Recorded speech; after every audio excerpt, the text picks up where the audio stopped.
My hopes for 2021 is that we don't forget what we've learned, that we've slowed down, realising what is important.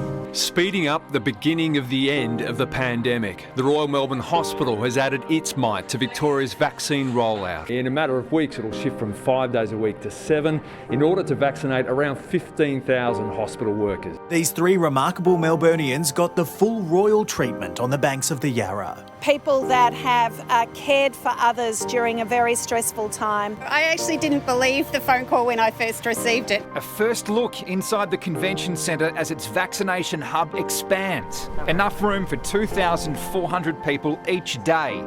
This video of you guys singing I'll Stand By You, that's had almost 1 million views online. That is officially viral. Look, I think it was a surprise for all of us, to be honest. Look, it brought so much joy to all of us to be part of a project like this, especially at a time like that. Brad caught COVID last July while working on the front line of Melbourne's outbreak.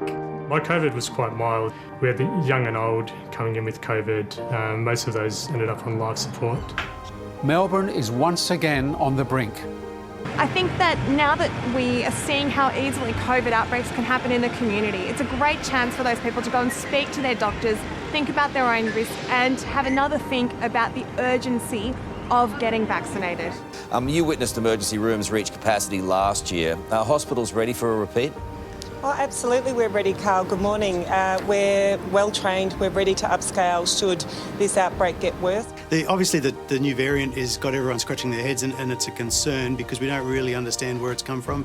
From entertainers to lifesavers. If I could get the Wiggles to put on the oxygen nasal prongs, maybe she'd copy and do it as well. There we go, easy as that. And that is our special edition of Melbourne's Afternoon News. We'll have more on the day's top stories in 9 News at 6. Thanks for joining us. The Royal Melbourne Hospital is now in special pandemic mode. Half its ICU cordoned off, air sealed, all staff vaccinated. We're really seeing the numbers going up now. We've got about 60 patients with COVID in the Royal Melbourne Hospital today. To everyone in the community, every little bit you do helps us. Wear your masks, please get vaccinated if you can. Imagine having to comfort someone who will die alone. Getting an iPad for families to say goodbye, it's honestly awful. One of the saddest things I've seen over the last few weeks is people wanting the vaccination just before we put them on a life support machine. The moment we are managing with, it's tough on our staff, the frontline staff who are fatigued. You don't need to be an asthmatic for thunderstorm asthma to kill you. Professor Douglas has spearheaded a study to identify who is at risk and how they can prevent an attack. There are still more than a dozen patients in the Royal Melbourne Hospital's COVID intensive care unit. The number of coronavirus admissions is falling. Right now I describe the situation as under control. I think I was about 36 weeks when they discovered I had a brain tumour. Laura stayed in an induced coma for 5 days. I didn't even know he was born.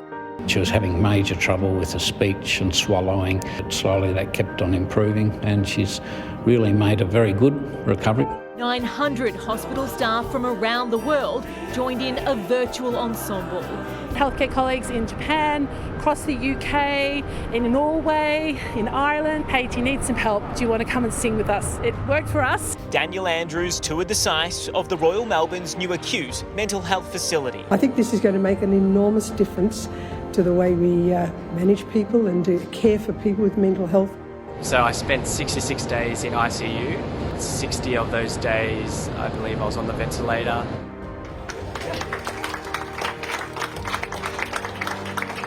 Unbelievable. I can't thank them enough for all their hard work and dedication and for being so patient with me as well. And there's always a spot in my heart for everyone at Royal Melbourne.